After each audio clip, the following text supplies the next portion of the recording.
Hello and welcome back, everyone, to Legacy of the Void campaign on Rocket Rabbit Commentaries. And in this episode, as I was beginning to explain at the end of last part, we have got 3 different Vespene geysers now. And we're supposed to be using all 3 of these Vespene geysers in order to generate a bunch of High Templar for this mission. We will not be doing that. Instead, we're going to be building a bunch of fucking Immortals, because the Annihilator Immortal is amazing.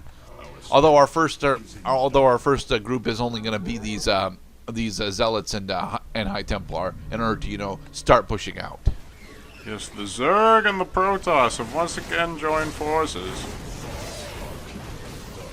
Also, you don't actually need to worry about your own forces getting taken out by your Psi Storms, because thankfully one of the major steroids that we get for the campaign is that our sorry, I have rice in my throat. Is that our High Templar do not actually hurt our units with Psi Storm. I see. It is very, very nice. They're going Kerrigan, to can you send more than 4 fucking Zerglings at a time, please? Hierarch, I'm detecting that the Queen of Blades is on her phone right now and is unable to hear our distress signals. Shall I post it again? Ancient power sources. If we can locate them, I should be able to use Carax, you are just the voice of reason and assurance throughout this entire campaign. You are the Which is anchor nice, of our... because we need at least 2 of those. You are the anchor of our solitude. Me and Artanis says, right! Alright, so we actually did take down the first void crystal without much problem. So now we're just waiting for Kerrigan to send an actual force down here, because you'll notice that these 4 Zerglings that she throws out pretty much do fucking nothing, and then they end up exploding. Indeed. Kerrigan's support is, as past Gerdat was mentioning in the callouts, Kerrigan's support is welcome, but not actually, good. It's just something that you should be working with, as opposed to around. But working with it is not really important or really viable. Yeah. No, we'll be as you can see here, because we're not going after the base that Kerrigan is going after. We're going to go after we're going after this bonus objective first, and then we'll be going after the final of the void crystals before going after the closer ones. Unbelievable. Despite eons of inactivity, these devices are still at full power.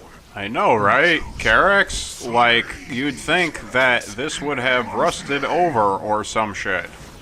Rust is an interesting term to use, because despite the fact that the Protoss are definitely using mechanical shells, I don't think that they actually have to worry about rust ever. Yeah, and Gus can't believe it. He's barking that it is absolutely absurd that such ancient technology would still be so useful.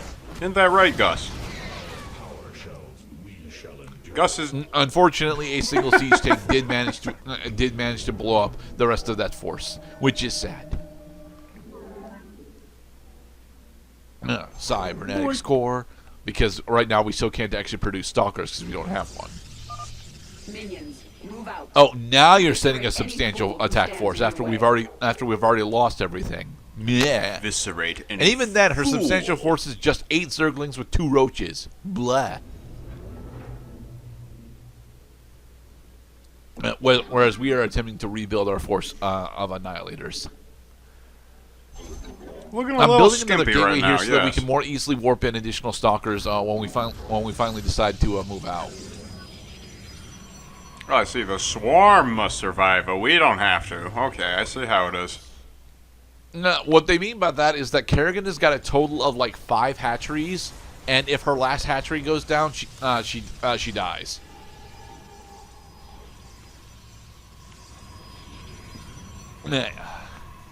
Yeah, as Gerdat mentions, the practice that I did for this run was, I didn't have all that much problems with it, but going through the run itself, I ended up rediscovering how amazing the Nerazim Annihilator is, because I usually don't bother. For my first initial playthroughs, I wasn't actually using it all that much. I stuck to pretty much Stalker and new units whenever I could. I knew that the Sentry was good, but I didn't know how good. Sometimes you just gotta give it a shot. Maybe discover something new about the game and about yourself. Yes, we get to hover over our Blood Hunter, despite the fact that we won't be using it. Blood I believe Hunter. what else we're waiting for right now is to get 1/1 on attack and a +1 on attack and +1 on ground attack and defense. So that way our Annihilators and Sentries can, effectively just walk through these bases. Oh yeah. And that was past Gerdat attempting to tell off where the bonus objectives are, because one of the bonus objectives is just outside our base, but on the other ramp. And here comes our little winged buddies. Yeah, you see, Kerrigan knows what's up. She's using Raptorlings as opposed to Swarmlings. The Queen of Blades is ever restless. And we also can't we can't see how many forces she's compiling right now. We can only see our own units. We could look into her base, but there's no real point in it. I can't count that fast. I like having this little number on the top right corner of the screen that tells you, yeah, that's how much shit I have. It's rather useful. Yeah. Keeping track of your side is very important, especially when you have so much additional Vespane that you're not spending. All right, we got an Archon, we got 4 Annihilators, we got 3 Sentries, this will be our second Archon. With two Archons, we should be mostly comfortable with it now. This is going to be the only time I actually use the Archon, sadly. It's a great unit, yes, but it's a bit too expensive to actually maintain. And if it loses its shield through a spell or through for sustained combat, and immediately dies, because I think its base HP is 5. I think it's 5. Yeah, it's pretty low. Your thoughts are clear. Well, thank God we have had just enough grace in order to withstand the enemy assault. Oh, there's a hybrid. Yes. Solar Lance the Gateway. Solar Lance. Like so. Now you'll notice that the Solar Lance didn't actually do enough damage to kill the buildings that we targeted with, but it did effectively get rid of their shields. So it makes them significantly easier to take down with our assault force afterwards. Call me a surgeon, because I'm about to perform a fucking Tal'Darim-ectomy. Doesn't really work because the Tal'Darim are almost always an external force already. The crystal is secure. Destroy it as soon as possible. Working on it. And there, another Void Crystal down. 2 crystals destroyed. I suspect Amon's forces will not let us take the next 2 so easily. Hybrid are moving to attack our nexus point. Oh no! Now, thankfully, our group of 16 units here is mostly enough to take down the hybrid that are coming, especially because it's, I think, 2 Dominators. I only detect 1 energy signal left. But yes, the final 2 bases are honestly significantly beefier to take down, which is why I'm glad that Kerrigan sends a Noxious Ultralisk. I would have preferred it to Rask Ultralisk, but I don't get to choose her units. Right. So it's up to you to determine what weaknesses you will have to mitigate with your strengths. Well, her The forces... hybrid attack wave is halfway to our base, Mr. Cloud. You can tell by looking on the minimap. Our warriors can destroy it whenever you are ready. Kerrigan ain't got no swarm left. All she has now are her hatcheries. Well, she's still able to produce additional swarm.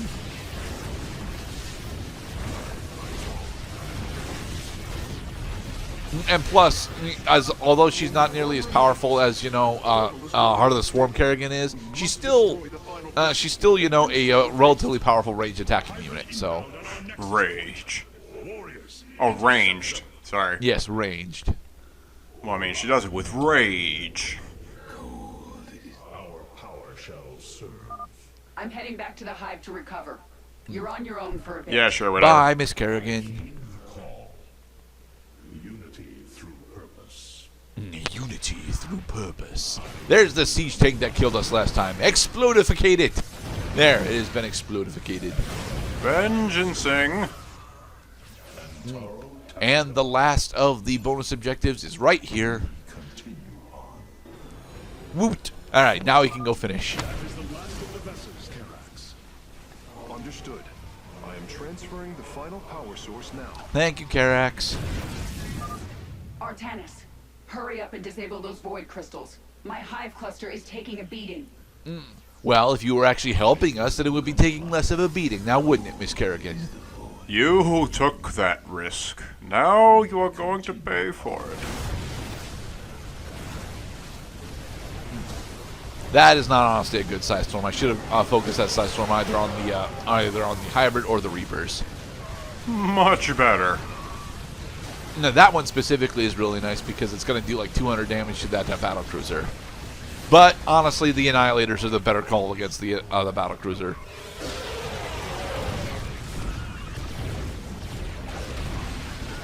Destroy the monster. Like so.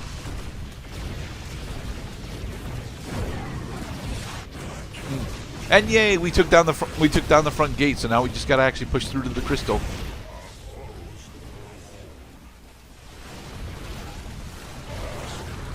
Honestly, I should have actually supplemented this force with a couple more sentries, but you know, yeah, they're doing fine.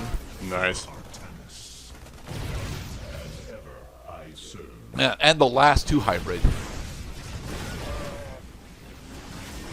Save the weakest for last. It looks well. This guy's got 3 health bars. That makes him cool. Well, no, he's got a shield bar, a health bar, and an energy bar. And all 3 of them have just been destroyed. Which is very nice for us. Yay. We have victory. We have victory. Take that, Amon. We closed your void. We closed your void portal. You haven't seen the last of me. We stand united. We shall turn Back the tide of Amon's darkness. Whoop.